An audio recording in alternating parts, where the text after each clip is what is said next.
Bonjour à tous, vous êtes sur la chaîne Adventiste FFN, une chaîne de méditation, de partage, d'études, mais aussi une chaîne qui nous apporte tant dans notre vie personnelle. Alors nous sommes déjà plus de 22 500 et nous n'allons pas nous arrêter là, car la puissance de Dieu a encore beaucoup de choses à nous apporter.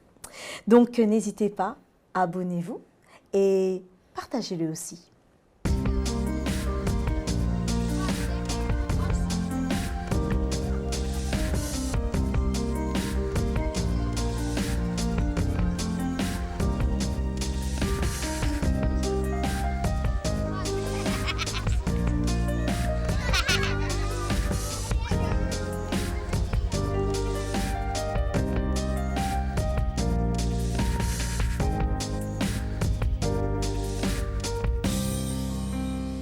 Je suis Karine Eloidin, pasteur de l'église adventiste du 7e jour, et je suis accompagnée de mes amis, le pasteur Erwin Kessner, bonjour. Bonjour. Le pasteur Émile Lazare, bonjour. Bonjour.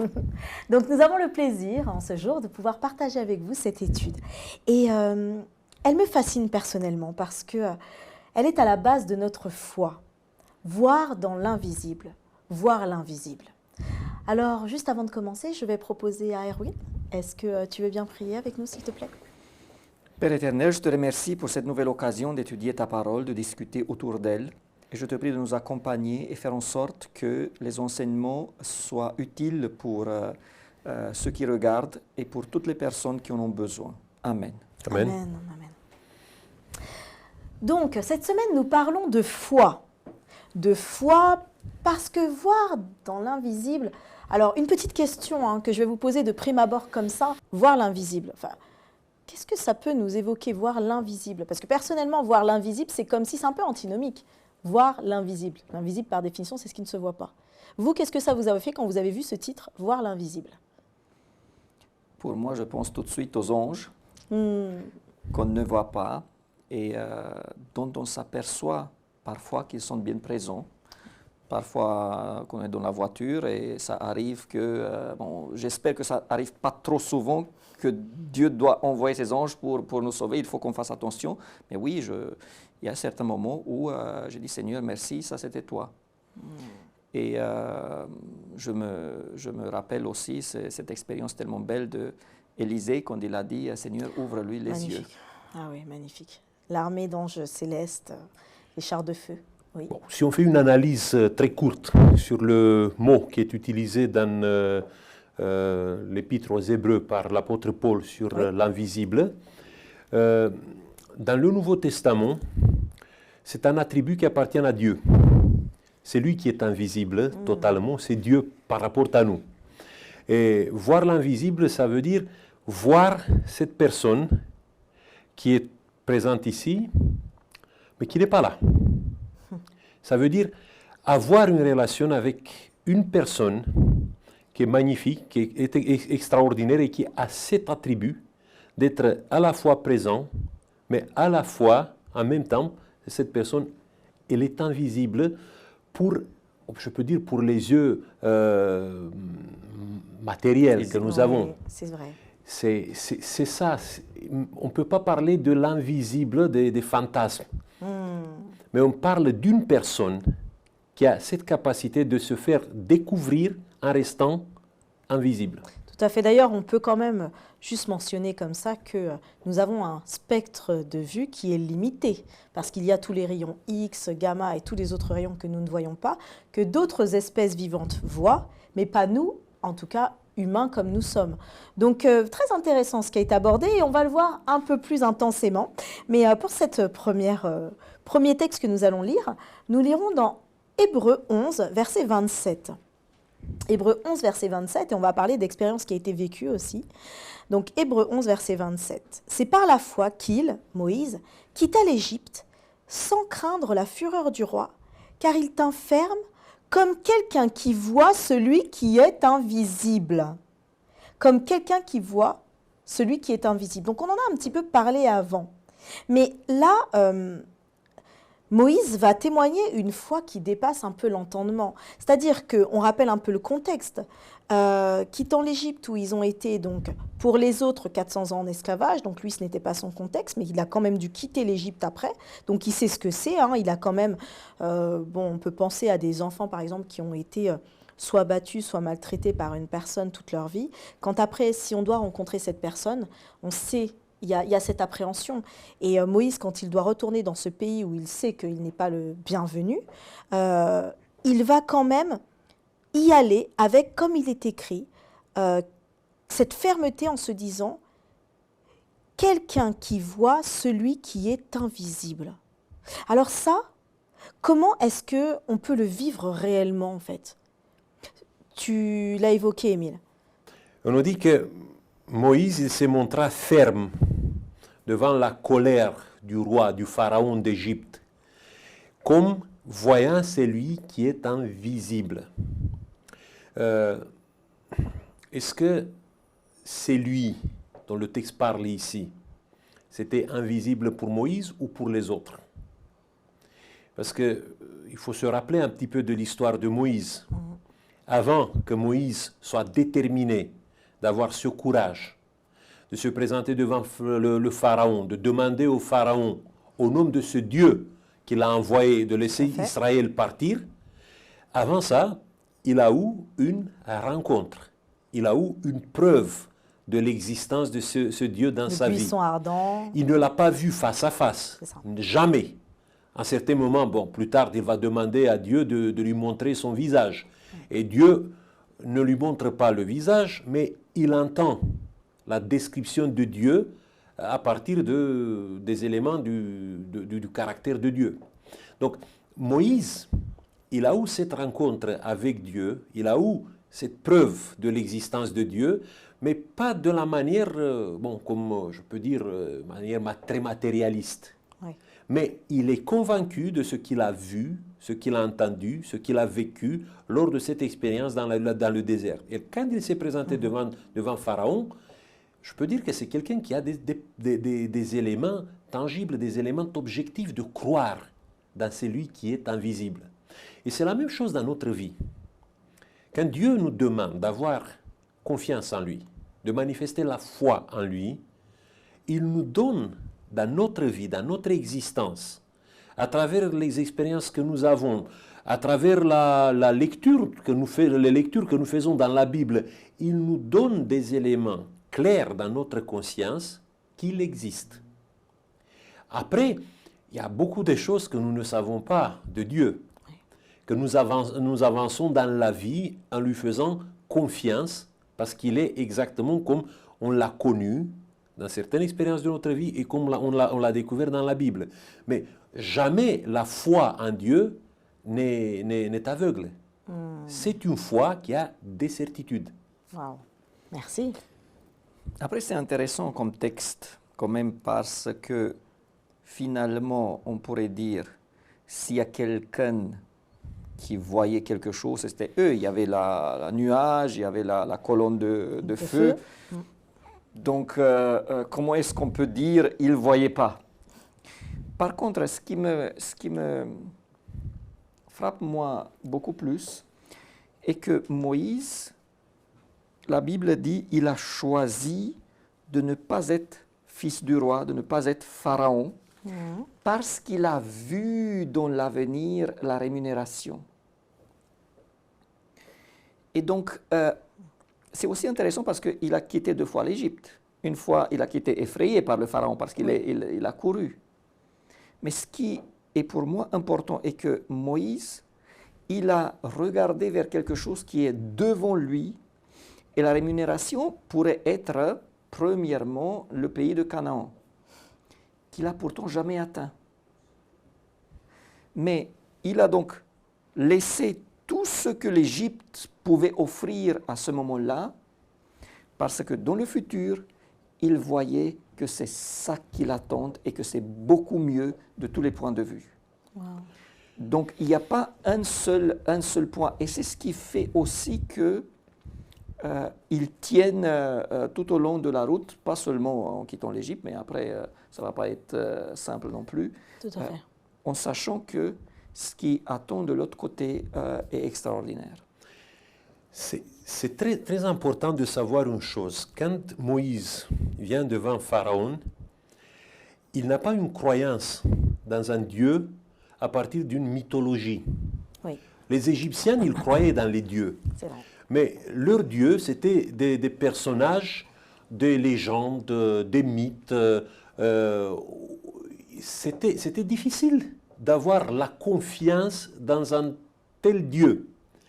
Il avait plutôt peur de ce qui se passait autour d'eux, qui les poussait à nourrir, je peux dire, une foi qui n'avait pas de l'intelligence derrière. Oui, c'est pas cette crainte Mais révérencieuse. la foi de Moïse est intelligente. Il se base sur une observation personnelle, claire. Et j'aime beaucoup le texte de Romains chapitre 1, le verset 20, qui dit « En effet, les perfections invisibles de Dieu, sa puissance éternelle, sa divinité, tous ces éléments qui nous poussent d'avoir la foi en Dieu, eh bien, ces éléments sont visibles. Parce que ça se voit comme à l'œil depuis la création du monde quand on les considère dans ses ouvrages. Donc, il est donc inexcusable pour nous si nous manifestons une manque de foi par rapport à l'existence et par rapport aux appels que Dieu fait vers nous pour susciter notre foi, notre intelligence. Alors c'est intéressant parce qu'on se rend compte que finalement, et on parle beaucoup, alors quand vous êtes en train de parler, moi je comprends que le voir, on se dit que le voir, c'est pas simplement la vue avec les yeux charnels que l'on a. Et souvent, ce qui se passe dans nos vies d'ailleurs, c'est qu'on se cale sur ce que l'on voit, on interprète ce que l'on voit, et on n'est pas en train de se dire, au premier abord, qu'est-ce qu'il y aura derrière. Alors on va continuer parce que on va aller encore plus loin dans cette compréhension et cet approfondissement de notre foi, avec des exemples aussi qui seront concrets, et notamment un verset qui peut être parfois un peu problématique ou qui peut questionner. Et je dirais même qu'en tant que chrétien, très souvent on n'a pas envie de le questionner. C'est dans Jean 14, 14, toujours sur la foi, et on reste dans voir l'invisible. Jean 14, 14. « Si vous me demandez quelque chose en mon nom, moi, je le ferai. » C'est simple, hein, parole que l'on pourrait prendre en application comme ça. Si vous me demandez quelque chose en mon nom, je le ferai. Alors, ce verset, il a fait couler beaucoup d'encre parce que nous demandons des choses avec foi, la guérison des maladies, un travail ou autre, et même plus important parfois. Et parfois, il ne se passe rien. Il ne se passe rien, alors comment le comprendre là? Donc, la Bible, il faut la prendre en entier. Et j'ajouterai à ce texte un autre qui est aussi de Jean, mais 1 Jean 5, 14, qui dit « Nous avons auprès de lui cette assurance que si nous demandons quelque chose selon sa volonté, il nous écoute. » Donc déjà c'est ce point qu'il faut ajouter. Je demande au Seigneur quelque chose. Et quelqu'un avait dit, il y a plus de larmes qui ont été versées pour des demandes écoutées que pour des demandes non écoutées. Donc, on demande des choses, on ne sait pas ce qui va se passer. Mais le Seigneur promet que si nous demandons quelque chose qui est bien, qui va dans le bon sens, où les conditions sont accomplies, il y a d'autres conditions, on ne va pas faire toute la théologie, là, il va nous écouter. La foi est un élément, mais ce n'est pas le seul. Et la foi veut dire aussi et surtout, à mon avis, Seigneur, s'il te plaît, si c'est ta volonté, donne-moi cela. Et moi, j'ai la foi que Dieu me le donne, si c'est sa volonté et si c'est bien pour moi et pour ceux qui m'entourent. Je mettrai ce texte dans le contexte. Si vous regardez dans Jean chapitre 14, on a le verset 14 qui nous dit « Si vous demandez quelque chose en mon nom, je le ferai ». Et après, à partir du verset 16, Jésus nous dit qu'est-ce qu'il fera. Donc, moi je prierai le Père et il vous donnera un autre consolateur afin qu'il demeure éternellement avec vous, l'Esprit de vérité que le monde ne peut recevoir parce qu'il ne le voit point et ne le connaît point, mais vous le connaissez car il demeure avec vous, il sera en vous. Et il y a un autre texte que Jésus a dit un peu plus tôt pendant son activité, dans Luc chapitre 11, Le verset 9, quand il disait « Demandez et l'on vous donnera, cherchez et vous trouverez, frappez et l'on vous ouvrira ». Et un peu plus loin, dans le même contexte, le verset 13 nous dit « Bon, si donc méchants comme vous êtes, vous savez donner des bonnes choses à vos enfants, à combien plus fort raison le Père Céleste donnera-t-il le Saint-Esprit à ceux qui le lui demandent ?» Donc, je crois que Jésus voulait dire à ses disciples qu'il y a une prière qui sera toujours exaucée sans condition. C'est la prière d'avoir le Saint-Esprit. Le Saint-Esprit qui s'adresse à notre intelligence. Le Saint-Esprit qui nous éclaire, qui nous illumine dans notre intelligence pour comprendre mieux qu'est-ce que c'est la volonté de Dieu, qu'est-ce que Dieu veut de nous. Et à travers cette présence du Saint-Esprit, nous pouvons comprendre mieux le caractère de Dieu, les actions de Dieu dans notre vie, et nous pouvons agrandir comme ça notre confiance en lui. C'est cette présence du Saint-Esprit qui est toujours exaucée. Je ne crois pas que Jésus faisait référence ici peut-être à des demandes puériles que nous faisons. Oui, donne-nous ça, une voiture, ou donne-moi Seigneur, je ne sais pas, 500 000 euros. Et même quand nous prions pour la guérison, on sait très bien que parfois, des épisodes de souffrance dans nos vies, quand on voit l'ensemble de notre existence, ou l'ensemble de plusieurs existences qui sont autour de nous, je peux dire ça, mais ça peut être cruel. Mais peut-être la souffrance de quelqu'un peut apporter plus du bien dans le monde autour de lui, que peut-être si Dieu lui exauce sur le champ, sur place, immédiatement sa prière d'être guéri. J'ai connu des gens qui, par la souffrance, ont réussi de changer des vies autour d'eux, parce qu'ils ont donné un témoignage extraordinaire de patience et d'une capacité de résilience qui dépassait totalement les attentes des autres. Voilà pourquoi j'encourage tout le monde comme ça, de demander à Dieu, sans modération, la présence du Saint-Esprit dans leur vie. Il y a un verset qui dit, par rapport à ce que vous avez ajouté, Ecclésiaste 1er, verset 18, « Car avec beaucoup de sagesse, on a beaucoup de chagrin, et celui qui augmente sa science augmente sa douleur. » Et je dois dire que ce verset, moi, il m'a beaucoup aidé parce que c'est vrai que quand on parle de ces textes de foi, où tout ce que vous demanderez à Dieu en son nom, on le recevra, en tout cas au nom de Jésus. Souvent, on l'interprète comme vraiment tout ce que l'on va demander. Ouais. Mais on oublie la notion de selon sa volonté et on oublie la notion aussi du contexte qui était que c'est selon l'Esprit, le Saint-Esprit qu'il va nous donner pour nous permettre de pouvoir être en ligne avec ce qu'il souhaite de mieux pour nous. Et parfois, ça c'est vrai qu'on ne se l'explique pas, mais il y a des décès qui deviennent salutaires pour les familles, dans les familles dans lesquelles ça se passe, même si sur le coup c'est un déchirement total et on ne le comprend pas. Il y a peut-être des choses qui vont rester toute notre vie, oui. Des paradoxes, oui. sans réponse, au moins pour l'instant. Comme le décès d'un enfant, par exemple, ouais. Qu'on n'expliquera pas. Ouais. Et même dans le sens de l'Esprit Saint, je pense que si je demande l'Esprit, on peut demander l'Esprit dans un sens primaire, et là, on va avoir une réponse. Mais on peut parler de la promesse de la pluie de l'arrière-saison. Oui. Et on peut parler aussi de l'Esprit Saint qui soit diffusé d'une manière très forte. Je considère qu'il faut se mettre soi-même dans une condition pour pouvoir recevoir n'importe quelle bénédiction de la part de Dieu. Oui. Et là où les conditions sont réunies, on prend Dieu à la parole. Mais je me souviens d'une histoire intéressante. Souvenez-vous quand Élie devait être enlevé, il a demandé à Élisée, « Demande ce que tu souhaites. » Et Élisée a dit, la grande chance là pour pouvoir tout demander, « Donne-moi une portion double de ton esprit. » Et ce qui m'a frappé le plus dans cette histoire est la réponse d'Élie. Parce que j'aurais attendu que Élie dise, mais ça c'est une demande qui me plaît. Ça c'est une demande, comme Dieu a dit à Salomon, tu n'as pas demandé des richesses. Mais il a dit, tu demandes une chose difficile. Tu demandes une chose difficile. Et j'ai réfléchi beaucoup.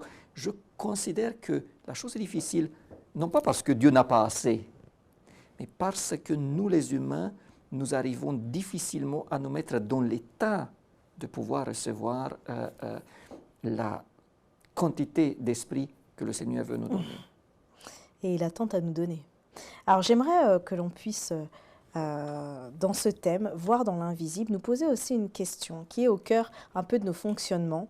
Et ce serait, alors pourrions-nous dire que souvent, nous sommes trop cartésiens dans notre relation avec Dieu et que nous n'arrivons pas justement à vraiment vivre, se voir l'invisible.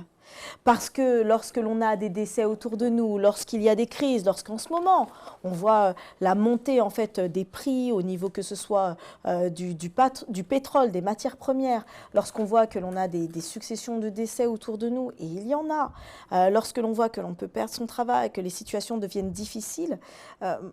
Alors, vous l'aviez évoqué au début, il y a plein de choses qui se passent dans l'invisible, mais concrètement, parce que pour beaucoup de personnes, ce que je vis reste ce que je vis, c'est cette réalité. Donc comment réellement faire de l'invisible notre réalité? On a parlé de foi, c'est vrai, mais après vous pouvez même partager une expérience personnelle. Hein. Donc, je crois qu'il y a deux extrêmes qu'il faut les éviter dans notre foi. Il y a certaines personnes qui veulent expliquer tout par la logique, et même la foi qu'ils ont, ils veulent baser cette foi seulement sur des preuves. Le problème est que le moment où tu demandes toujours une explication logique à toutes les choses que tu as dans ta vie, ça c'est pas la foi. Tu ne peux pas avancer par la confiance.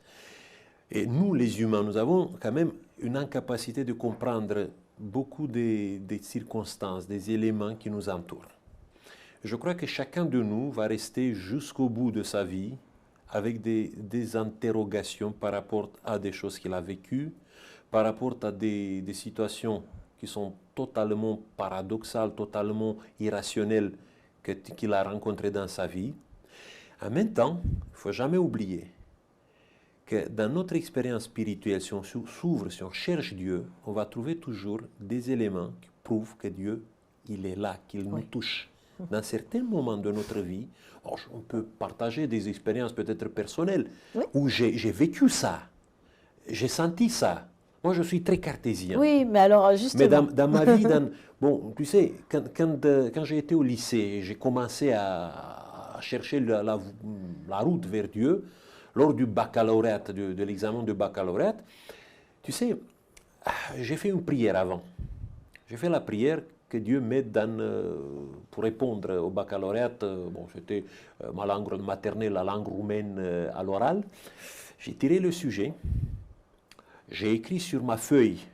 Bon, j'ai vu après les deux sujets qui étaient là-bas pour expliquer quelque chose. J'ai vu un élément là-bas que je l'ai bien entouré en disant, voilà, si je vais dire ça à la commission, je vais gagner. Le problème est que ce que j'avais entouré faisait partie d'une autre œuvre littéraire que l'œuvre littéraire qui m'était demandée là-bas. Et je ne sais pas comment je n'ai pas vu ça sur la feuille. Parce que c'était la moitié quand même de la feuille. Oui. Je n'ai pas vu ça. Quand je suis sorti de là, j'ai dit à un collègue, « Oh, j'ai oublié de dire ça. » Il m'a dit, c'est très bien parce que tu n'as pas dit ça. Parce que si tu disais ça, tout ce que tu avais dit avant, les autres vont dire, bon, mais tu n'es pas préparé. Oui.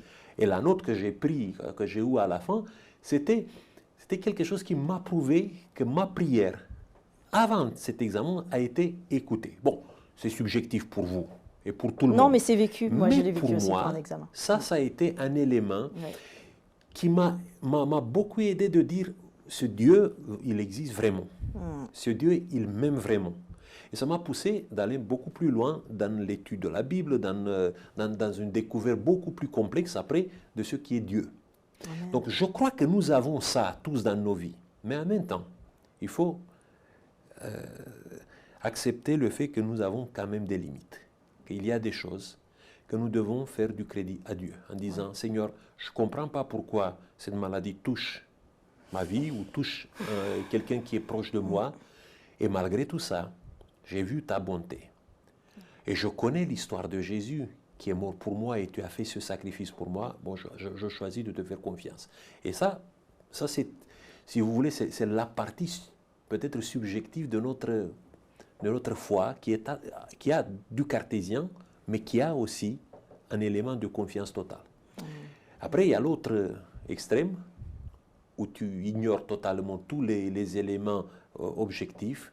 Tu avances avec des chimères, avec des pensées que tu crois que ce sont les pensées de Dieu, et tu ignores tout élément objectif. Tu ne te bases pas dans tes choix sur la Bible, mais tu dis « Ah, Dieu m'a dit, Dieu m'a montré, j'ai eu un rêve, j'ai fait ça, j'ai fait l'autre. » Oui, Dieu peut nous parler comme ça. Mais quand toute ma foi, toute ma vie spirituelle est tirée de toutes ces impressions, il y a vraiment un problème. Merci, merci. Je suis d'accord d'ailleurs. Il y a des personnes qui ne lèvent pas une feuille de papier sans dire que c'est Dieu qui a fait ça. C'est l'extrême. Mais oui, je considère qu'une des choses où on voit Dieu, c'est les expériences. Mais il y a aussi ce que moi, j'affirme connaître Dieu par la transformation. Quand on voit que Dieu, parce que moi-même, je ne pourrais pas le faire, réussit à enlever des choses qui sont très moches, vilaines en nous-mêmes. Et après, je considère que oui, il faut aller les yeux ouverts pour voir la main de Dieu dans notre vie.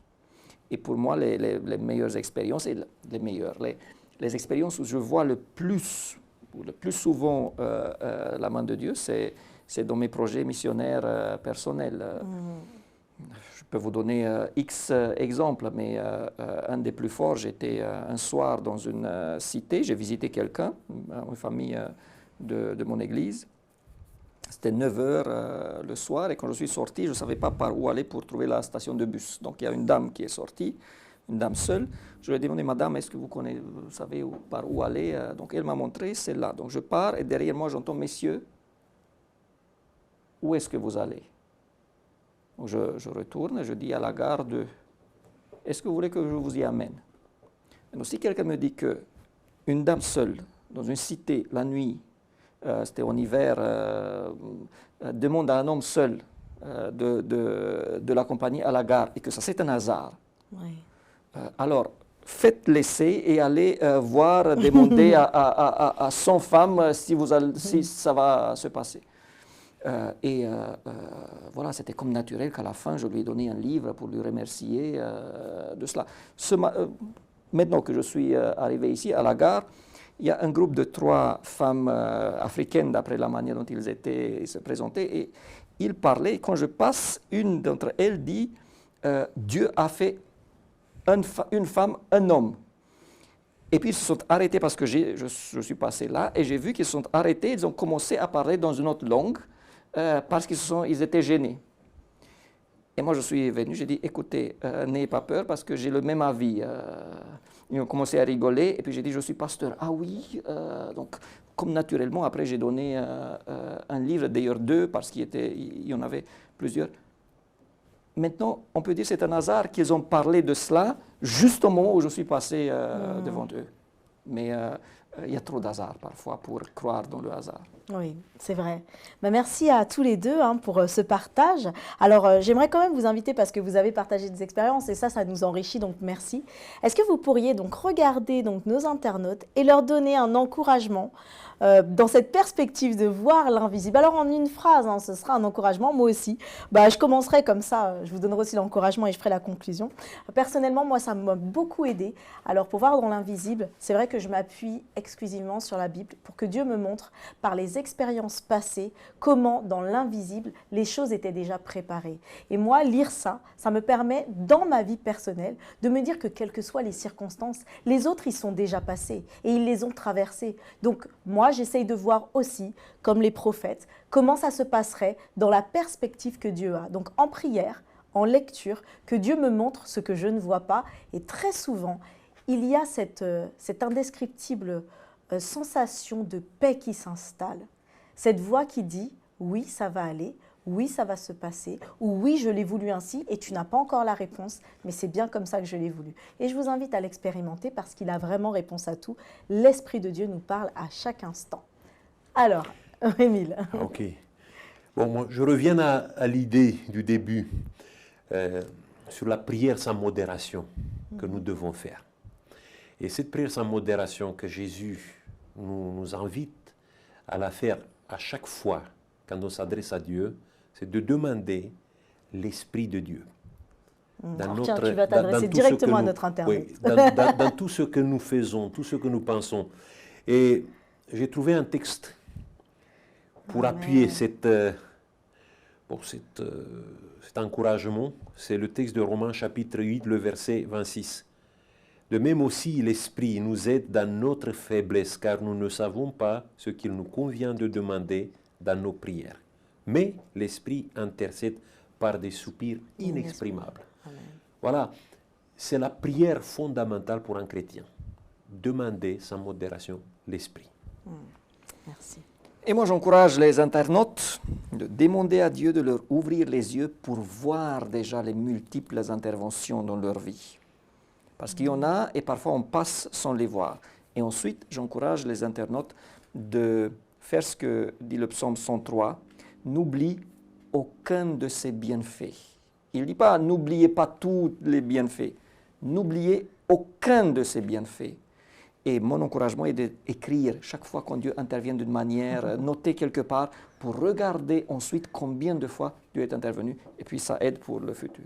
Amen, c'était ma transition de fin puisque j'allais vous dire justement, dès maintenant, prenez un papier, commencez à écrire les situations dans lesquelles vous êtes et là où Dieu va apporter les réponses car elles sont présentes dans l'invisible. Passez une très bonne semaine, que Dieu vous guide. Amen.